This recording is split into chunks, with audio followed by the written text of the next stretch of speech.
India को Su-57E जो कि 5th जनरेशन के एयरक्राफ्ट है वो ऑफर करा दी और साथ साथ कहा कि ये मेड इन इंडिया हो गया। रशिया ये टेक्नोलॉजी जो है इंडिया को ट्रांसफर करेगा। रूस ने भारत को एक ऐसा ललचाने वाला ऑफर दिया है जिसने कई देशों को हैरान कर दिया है। रूस ने भारत को अपना सबसे लेटेस्ट और खतरनाक Su-57 लड़ाकू विमान बेचने का ऑफर दिया है। रशिया एक तो ये कि Su-57 स्टेल्थ इंडिया को देने लगा है, यानी भारत खरीदने लगा है।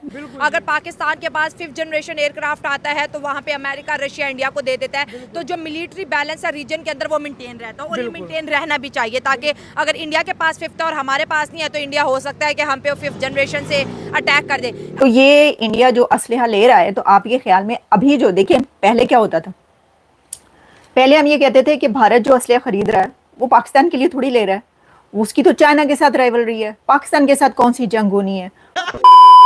देखिए दो कंट्रीज हैं इंडिया और पाकिस्तान। 1948 के बाद इंडिया का मीडिया क्या कहता है, हमारा हमेशा से ख्वाब है पाकिस्तान को आइसोलेट करना, हमारा हमेशा से ख्वाब है पाकिस्तान को डिवीजन की तरफ लेके जाना।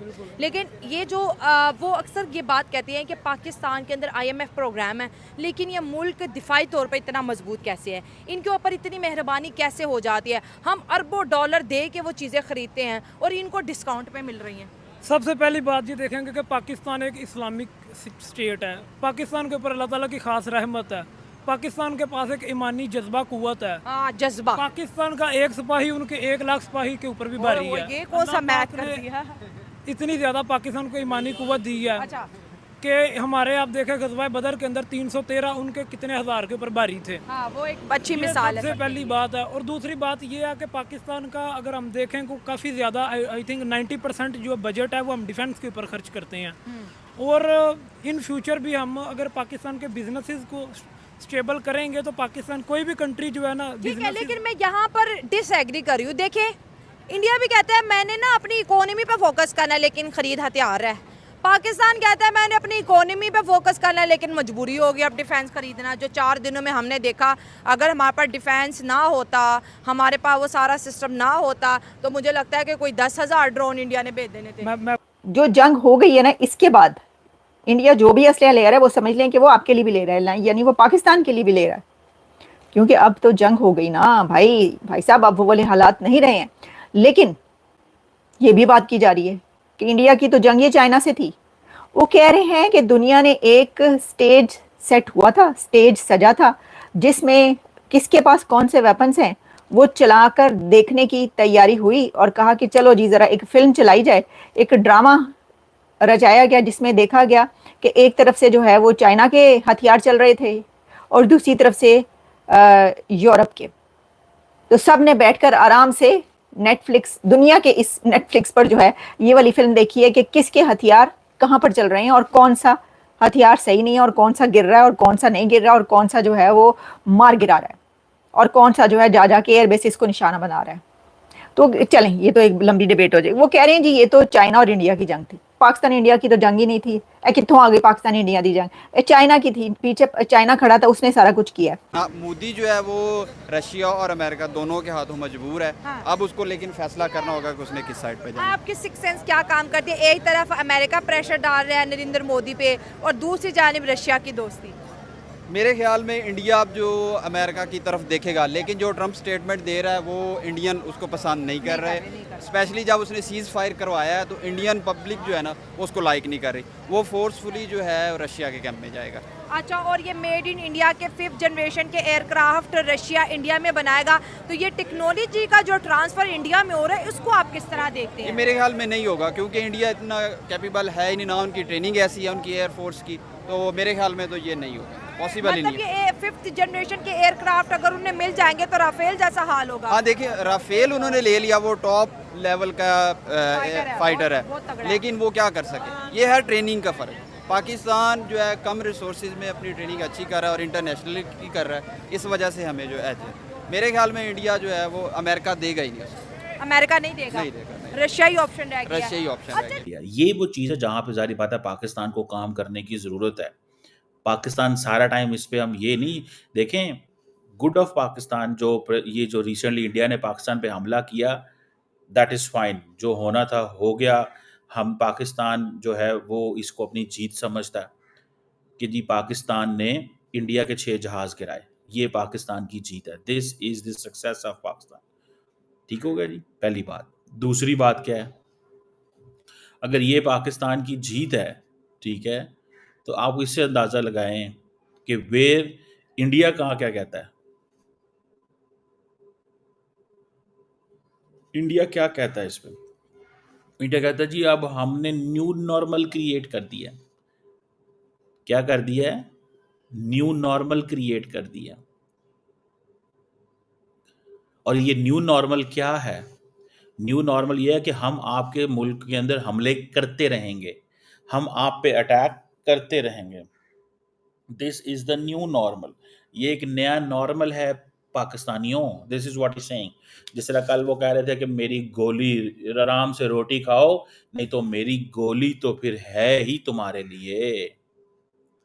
आराम से रोटी खाओ, नहीं तो मेरी गोली तो है तुम्हारे लिए। This is what he said yesterday, if you remember. और इस वक्त पाकिस्तान इस मसले को यूएन पे लेके जाने की बातें कर रहा है। This is what Pakistan is saying. I have spoken to few people in Pakistan. वो ये समझते हैं कि भारत के वजीर आज़म ने सीधी सीधी गालियां दी हैं और सीधा सीधा उन्होंने कहा है कि भैया ऐसे नहीं चल सकता जैसे चल रहा है।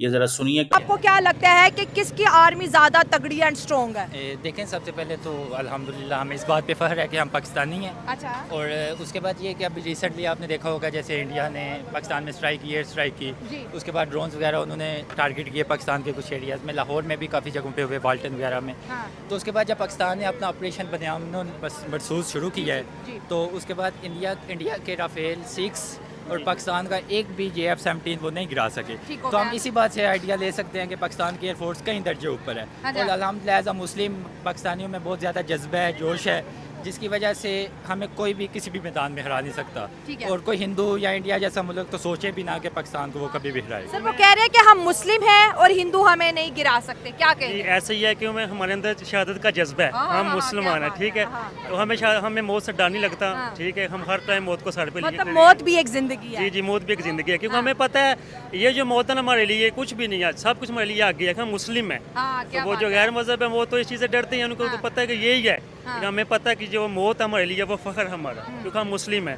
तो माशाल्लाह से हमारे पायलट जो है वो आपको पता ही है, दिनों या रात तो वो हर टाइम रेडी है। हमारी पाक आर्मी रेडी है, हम रेडी है, बल्कि हम सब रेडी हैं जितने भी हम बने। ठीक है, आप कह रहे हो कि इंडियन एयरफोर्स की जो शानदार कामयाबी है, शहबाज शरीफ साहब ने भी बोला कि हमने 6 एयरक्राफ्ट गिराए, और पहली दफ़ा जो है ऐसा हुआ है कि वज़ीर आज़म साहब ने, इन 15-20 दिनों की बात कर रही हूँ, कि इतना अच्छा आर्मी ने परफॉर्म किया है कि वो फील्ड मार्शल बन गया आसिम मुनीर साहब, और बड़ी तकरीब की और पब्लिक का मोराल भी अप हुआ। लेकिन अब जो है चाइना हमें 5th जनरेशन एयरक्राफ्ट दे रहा है, अभी हमारे पास 4 थे, अब रशिया भी आ रहा है, इंडिया को मिल रहा है। अगर हमें 5th मिल रहा है तो इंडिया को भी 5th मिल रहा है, क्यों?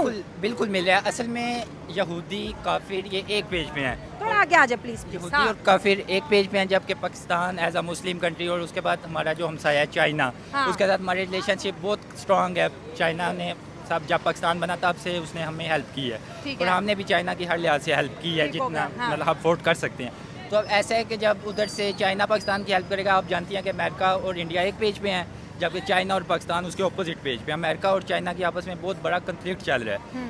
जो अब पाकिस्तान की रिसेंटली वार हुई है, इसमें भी अगर हमें एक पॉइंट ऑफ व्यू से देखा जाए तो ये ऐसे ही हुआ है कि अमेरिका ने इंडिया को पुश किया इस वार में, और अमेरिका ने इनडायरेक्टली चाइना की टेक्नोलॉजी को टेस्ट किया है, और पाकिस्तान ने वो रिजल्ट उनको दिखाया है या इम्प्लीमेंटेशन ही है। इंडिया कह रहे ऑपरेशन सिंदूर अभी खत्म नहीं हुआ, तभी तो वो चीज़ें खरीद रहे हैं। और बिल्कुल उनको और ज़्यादा खरीदनी चाहिए। सबसे पहले उनको चाहिए कि वो अपने पायलट्स को इतना ट्रेन करें कि वो पाकिस्तान की फ़िज़ाइया का मुकाबला कर सकें, जो कि वो अभी तक नहीं कर सके किसी भी महाज पे। हम 21 फरवरी 2021 को देख लें, जब अभिनंदन आया था, उसके बाद अब जो हुआ है, तो सारी दुनिया को ये पता चल चुका है कि पाकिस्तान एयरफोर्स दुनिया की बेस्ट एयरफोर्स है।